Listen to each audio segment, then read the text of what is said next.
18वीं लोकसभा का पहला सत्र जारी है। राष्ट्रपति का अभिभाषण हो चुका है, लेकिन सभी को इंतजार है मॉनसून सेशन का, क्योंकि मॉनसून सेशन के जरिए बजट और बजट में सबसे महत्वपूर्ण आम लोगों के लिए और नौकरी पेशा के लिए टैक्स, जिससे हम सभी जुड़े हुए हैं और हम सभी को इंतजार भी है। तो आज मैं आपको बताऊंगी इनकम टैक्स में बढ़ सकती है स्टैंडर्ड डिडक्शन की लिमिट। ये कैसे होने जा रहा है, इस वीडियो को आखिर तक आप जरूर देखिए। इस साल का केंद्रीय बजट जल्द ही आने वाला है। वित्त मंत्रालय नई टैक्स रिजीम के तहत टैक्स पेयर्स के लिए इनकम पर स्टैंडर्ड डिडक्शन लिमिट बढ़ाने की प्लानिंग कर रहा है।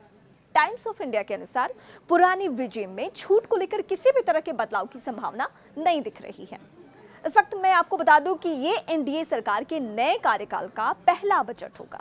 इससे पहले हाल ही में संपन्न हुए लोकसभा चुनाव 2024 के मद्देनजर 1 फरवरी को अंतरिम बजट पेश किया गया था। भारत में मुख्य रूप से 3 तरह के बजट होते हैं। वो बजट कौन कौन से हैं वो मैं बताने आपको जा रही हूँ।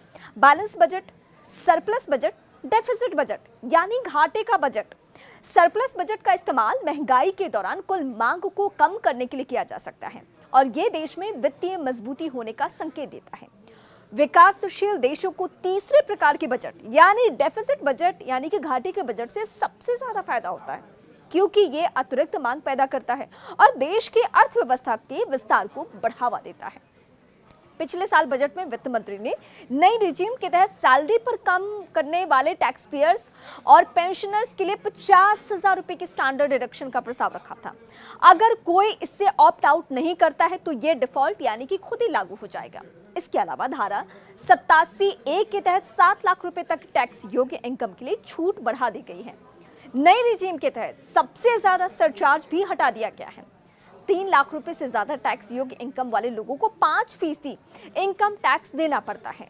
इंडस्ट्री लीडर्स ने कंजप्शन को बढ़ावा देने के लिए हायर ब्रैकेट्स में रेट्स को एडजस्ट करने का सुझाव दिया है। बढ़े हुए स्टैंडर्ड डिडक्शन से संभावित रेवेन्यू घाटे के बावजूद ज्यादा इनकम वाले लोगों सहित सभी सैलरी पर काम करने वाले टैक्स पेयर्स को फायदा पहुंचेगा। 50,000 रुपए है स्टैंडर्ड डिडक्शन लिमिट। सैलरी पर काम करने वाले व्यक्तियों को मेडिकल और ट्रांसपोर्ट एक्सपेंशन में मदद करने के लिए स्टैंडर्ड डिडक्शन लिमिट शुरू में 40,000 रुपए रखी गई थी और इसे साल 2019 में बढ़ाकर 50,000 रुपए कर दिया गया था। मौजूदा कॉस्ट ऑफ लिविंग और इन्फ्लेशन को देखते हुए इस लिमिट को पर्याप्त नहीं माना जा रहा था। उम्मीद है कि इसे बढ़ाकर कम से कम 1 लाख रुपए किया जा सकता है।